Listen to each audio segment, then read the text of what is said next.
Good morning, everyone. All right, we're going to pick up right where we left off. This is our summer series here on creation and evolution.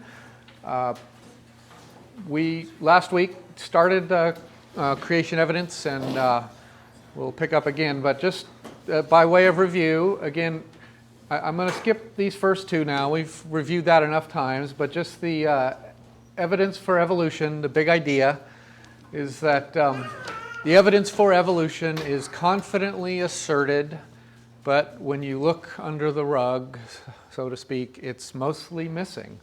In fact, there are several fatal flaws about the theory of evolution that make it impossible.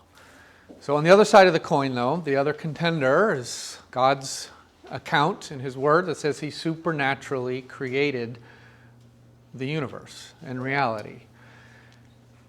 And the big idea is that evidence is abundant for that supernatural creation. And as God said in His Word, the heavens declare the glory of God, and the skies above proclaim His handiwork. And to go on with that, day to day pours out speech, and night to night reveals knowledge. There is no words whose voice is not heard. Their words go out to the end of the world. So this evidence is out there for everyone to see. Okay, now the case for creation, these were 7 lines of evidence that I've laid out. You could break them up a little differently, but this is how I kind of grouped them to help you remember them.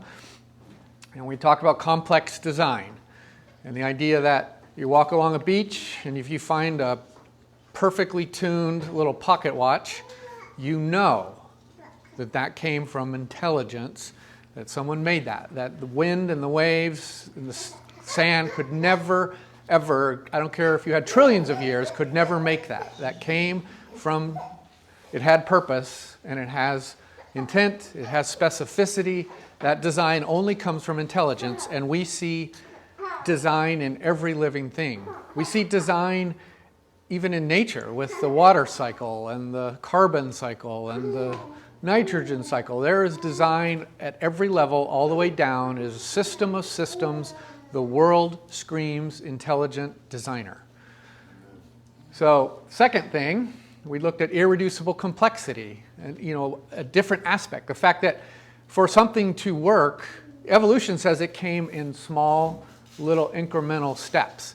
But there are so many things that it all had to be there at the same time. It is not irreducible. You can't get a mousetrap by coming one piece at a time. All 5 pieces have to be there, or it doesn't work, and it dies, and so to speak. So our blood clotting system, if it wasn't all put in there at once, we die. We never even start. Okay, the human cell, if it's not all there at the same time, a human cell, or the living cell, it doesn't work. The bombardier beetle, we looked at all those. Third thing, we looked at information, and the fact that information only comes from intelligence. It does not come from random nature.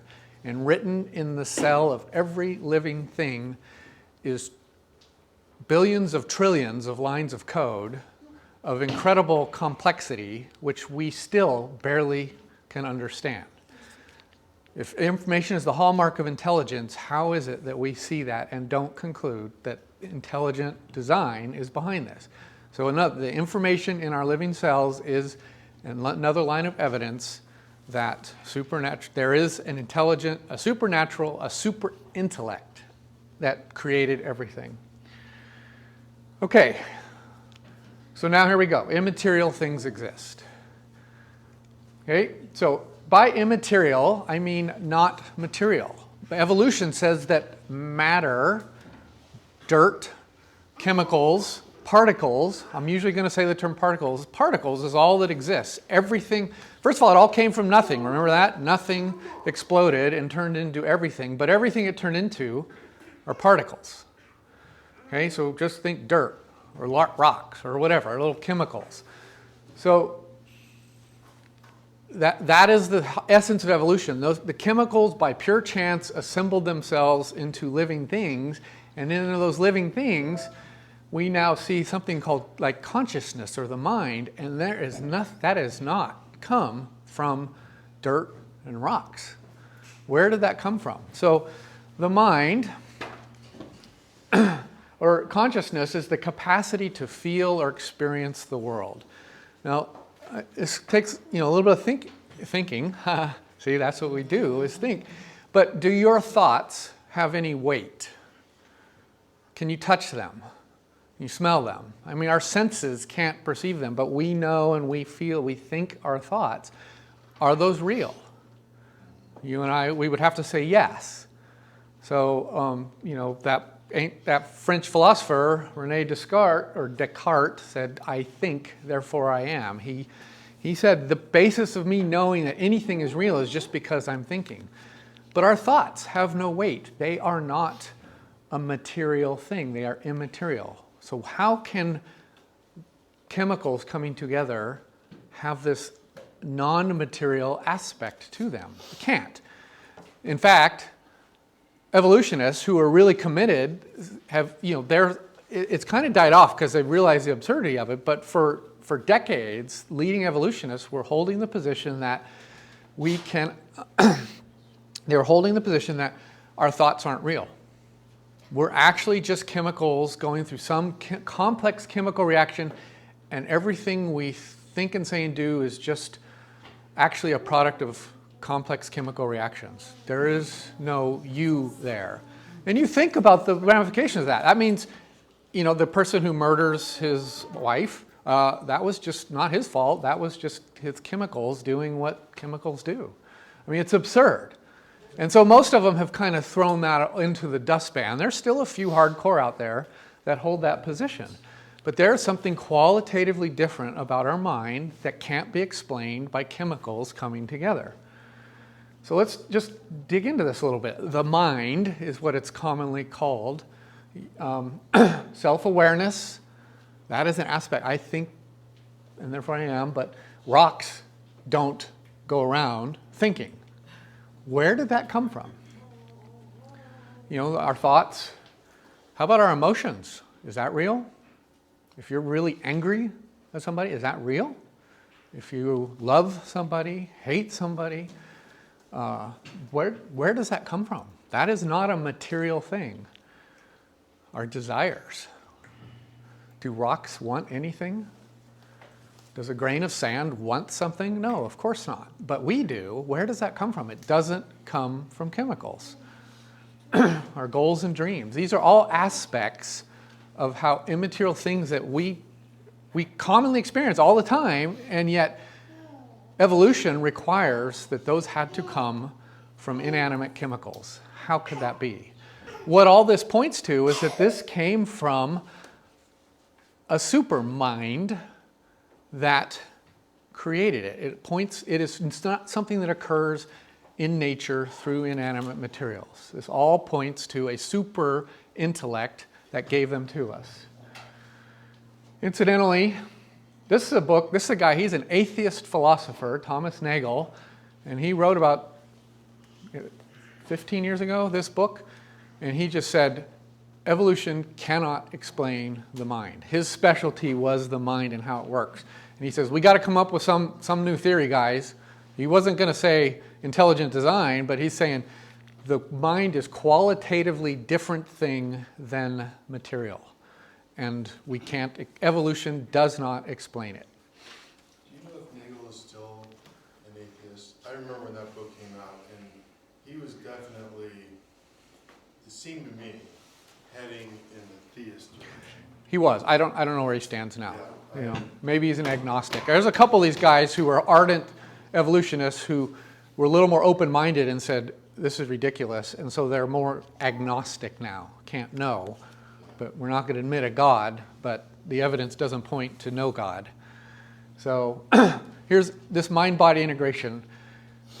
Every year, universities and think tanks are challenged to build a car that can drive over rough terrain a certain distance all by itself. More and more we're seeing driverless. But this is Stanley, made by Stanford. They put a bunch of GPS, bunch of cameras, bunch of lasers, tons of computers, tons of programming, and they got this thing to drive about 100 miles on rough dirt roads and stuff like that. And everybody was applauding themselves and saying, incredible. And the author who made this point, he said, after that test, I was walking across the campus that night, and a fox in the half light went running by me at a full sprint with perfect self-assurance and control, jumping over things, dodging things at a full sprint. The integration that that fox showed completely embarrassed and dwarfed the best that we could do with Stanley. And yet we see it all the time in the world around us. And he said, went on to say, look at a common housefly. We don't think much about it, but it takes off, does a complete upside down loop, and lands upside down on a piece of glass, and we think nothing of it. Think of the integration of what that takes between the mind and the body to do that. That kind of programming is light years beyond the best that we can do. And yet it's everywhere in these living things. Where did that come from? The mind and the body are integrated in a way that we can't replicate. And oh, by the way, how about this for mind-body integration? Think of the physics of all that at a full sprint, to pick out that one object traveling in 3 dimensions and concentrate, know where you are, and to control your body and hands to make that kind of catch. Mind-body integration. Yeah, I'm no fan of Gronkowski, but it's a good picture. Okay, so this is a little bit of a tangent, but I find it a fascinating one. We hear a lot about artificial intelligence. And artificial intelligence is really trying to replicate the mind. And there's been a cult following about this, and we do see articles about it's getting there, and think Matrix or Terminator. I don't know. I mean, I'll be open-minded that maybe we will, but 60 years they've been pursuing artificial intelligence, and all it has done is shown the vast gulf between how our minds think and how computers work. And in things like common sense is hard to program. They tell a robot, stack bricks. Well, the robot can be taught to pick up a brick. Well, it sets the brick 2 feet above the ground and lets go, because it doesn't know that you've got to start from the bottom and work your way up. We have to tell it that. Everything that we just assume. It doesn't know you can't push a string until we have to tell it that. It doesn't know, even now, robots can pick things up, but you try to tell a robot to pick up a cat, a living thing, and it can't do it. There's things that we can do and see and understand that just aren't easily replicated.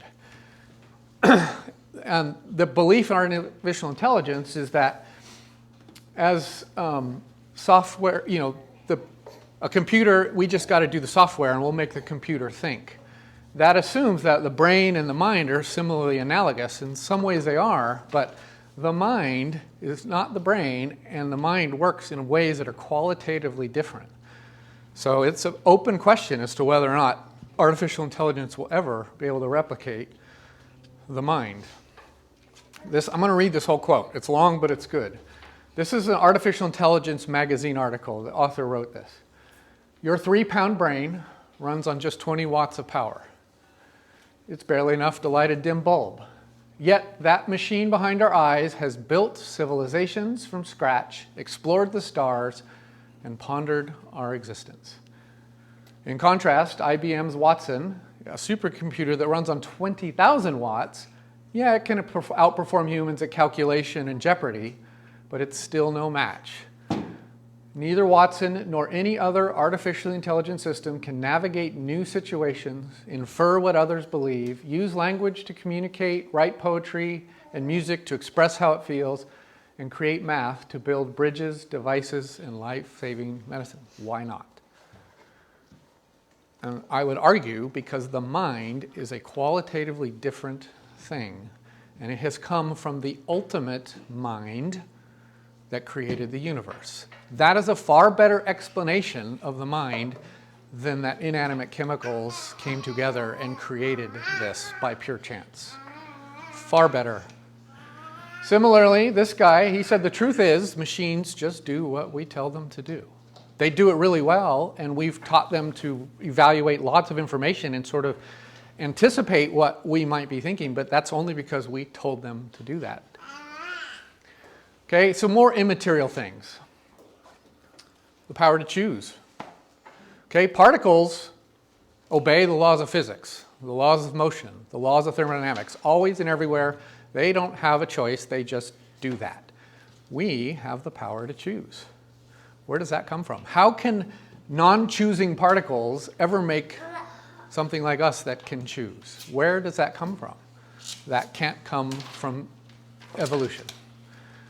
Right and wrong. Okay, morality. We don't have time to dive into subjective and objective morality. Bottom line is, morality exists. It is an intangible thing. There is objective right and objective wrong. That kind of moral law can only come from a moral lawgiver. It can never come from inanimate particles. Reason and logic. We are all gifted with that. You know, if Bill is taller than Sue and Tom is taller than Bill, then we know that Bill is taller than Sue. That simple logic. Those principles of logic exist. Where did those come from? How do we have that ability to use that principle of logic and how to reason? This guy here, Joshua Rasmussen, wrote this How Reason Can Lead to God. Fascinating book. A lot of chapters were like my eyes glazed over, though. It was a little hard to follow, but he, just using his thoughts, thinks about, well, things exist, and how could that come to be? And he starts reasoning through what the realm of possibilities are. And he just works through, it's about 15 steps, and he comes to a conclusion that there must be this all-powerful, all-good, all-intelligent creator. I mean, it's almost like he comes up with this list of attributes of God that almost like it came from the Bible, but he derives it just from what we can see and know about the world around us. But where does that reason come from? And math. Math is true. 2 + 2 is 4. It was true before you were alive. It'll be true after you're dead. It's true on the other side of the universe. This weightless mathematical principle, the fact that the ratio of the circumference of a circle to its diameter is always pi. Where do those principles come from? They must come from a mind that has imposed those principles. Math is weightless, but it is eternal. It is omnipresent. Those properties can only come from something eternal and omnipresent. I mean, everywhere you look, these immaterial things that are out there scream a super intellect that made them all. All right, breeding limits. We've talked about this before, but God said he made each thing according to its kind.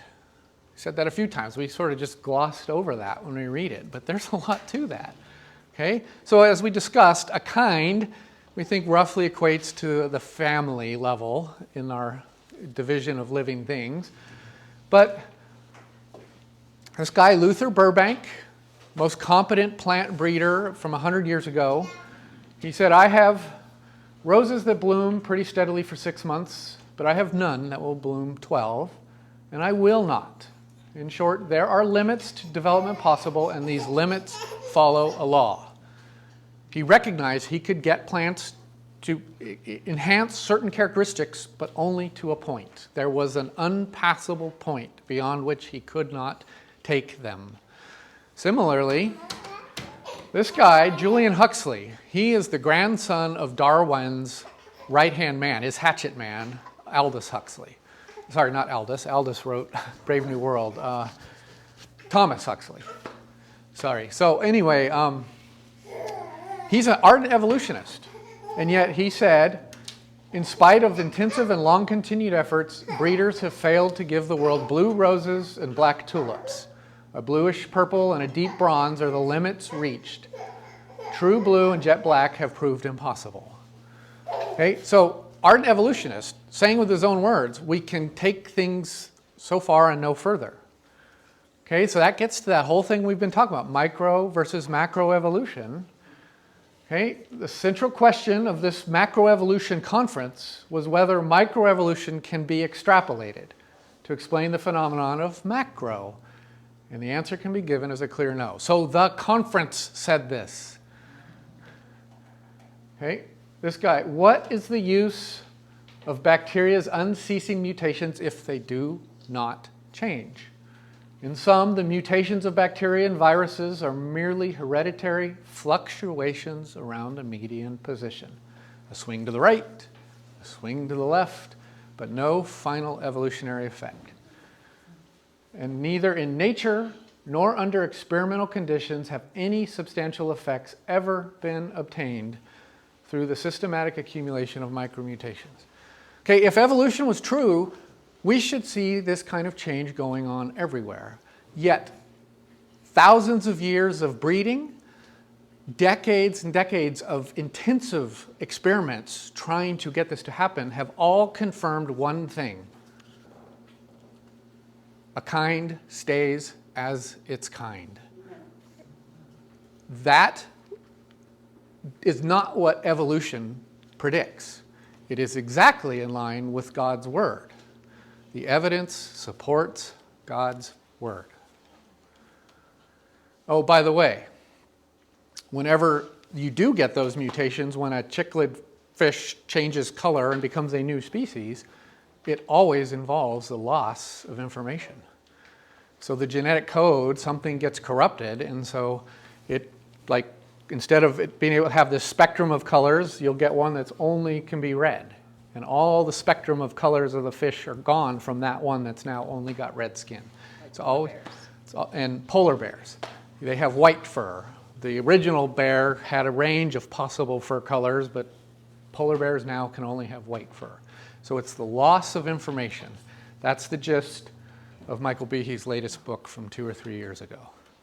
So where did the information come from in the first place? When it was all there and we only see loss, that doesn't, evolution predicts information should be growing, not devolving.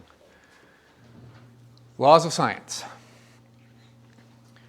Okay. Laws of thermodynamics. The most secure laws in physics, exceptions to these laws have never been seen. First law of thermodynamics, energy cannot be created or destroyed. I love this law. It's so nice and clean, and it's so useful in all the calculations we do, but it begs the question, where did all that energy come from? Okay, so one answer is it came from nothing, and we already know how preposterous that is. The only other really logical answer is it came from a first cause, super intellect, all-powerful being. That's the other answer. Which makes more sense? Well, I think what makes more sense is it all came from an all-powerful being who also happened to make that law that says energy can't be created or destroyed. Where would that law come from if it just if energy and everything else popped into existence? There is this inviolable law across all space and all time that says energy can neither be created or destroyed. Why? Unless there is a rational super intellect that put it there, that makes sense. The alternatives make no sense. Second law of thermodynamics can be stated a couple different ways, but one that people know is it basically articulates entropy, that the disorder of a system will increase over time.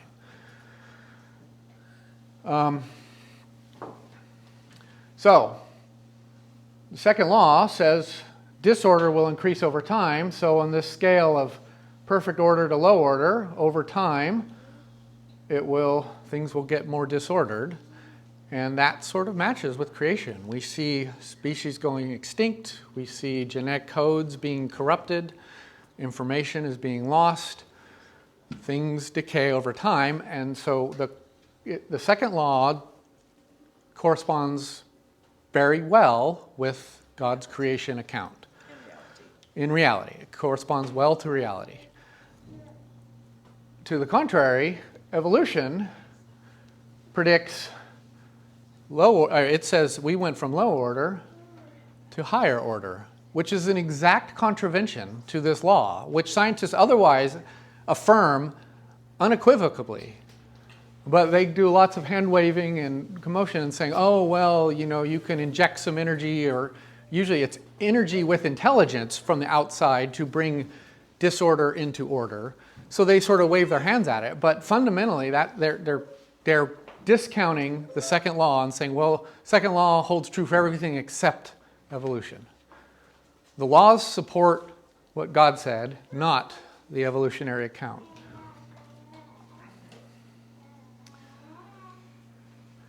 The law of biogenesis. Anybody translate that Latin? Omne vivum ex vivo? Yeah. All life is from life. So Louis Pasteur articulated this, and when I was in biology in high school, they taught this, the law of biogenesis.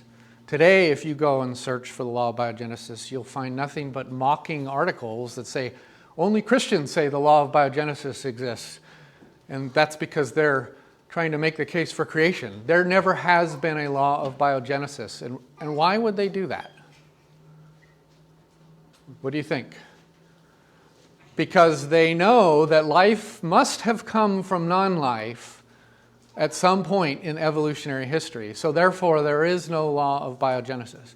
Despite all the evidence, and we've looked at it, about how impossible it is to go from non-life to life, our scientists assert, well, that happened. We have no evidence of it, all evidence contrary to it, but they assert it happened, and therefore they throw out the law of biogenesis.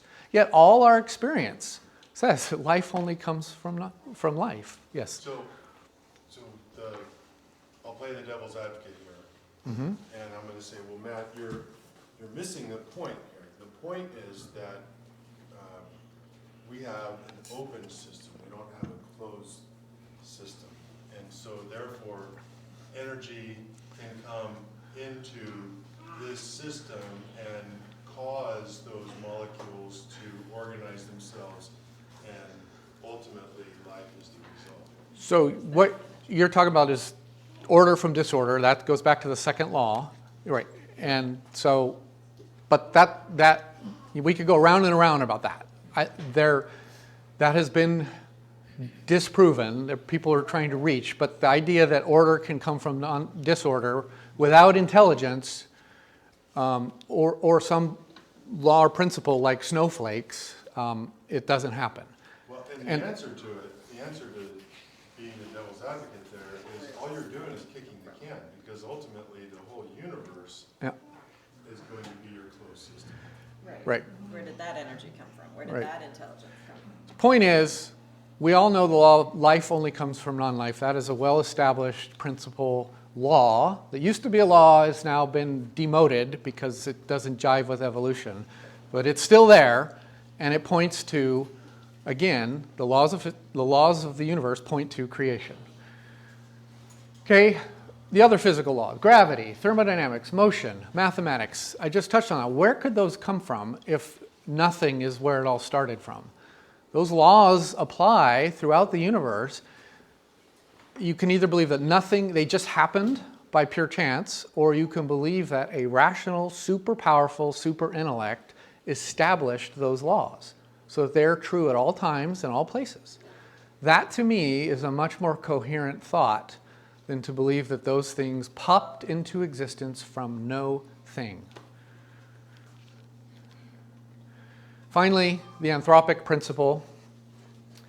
Anthro, man, and I don't know, pic or opic, love of man, or relating to man. That's it. Not a file. It's a pic. So man-centered principle.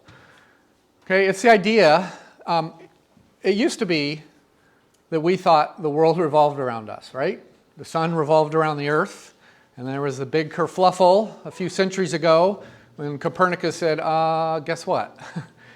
The universe doesn't revolve around the earth. The sun doesn't go around the earth goes around the sun. We're in a nondescript part of the universe.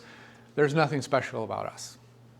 Okay, so that is called the Copernican principle, and that has been a well-established thing. Well, about 20 years ago, all these atheists and agnostic scientists were looking at the universe and saying, this universe is so fine-tuned for life to exist. It defies all probability.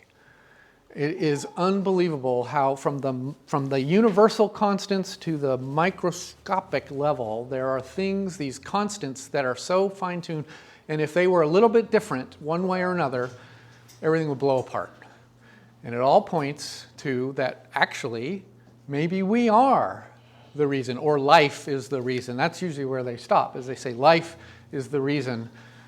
But let me, just at the atomic level, the strong nuclear force is what holds the protons together. I mean, protons are positive, right? You put positive magnets together and they want to push apart. There's this force that holds them together. And if it was just a little bit stronger, then all the protons would clump together and you would have none of the lower elements. If it was a little bit weaker, they'd all blow apart and you'd have no atoms. It's got to be just the right force. The interaction between electrons negative and protons positive has to be just the right amount of force. Otherwise, the electrons fly away or the electrons are held too closely and you can't get molecules. I mean, we're talking precision down to the trillionths of billionths of level of precision. At the universal level, the rate of expansion of the universe is just right. The gravitational constant is just right.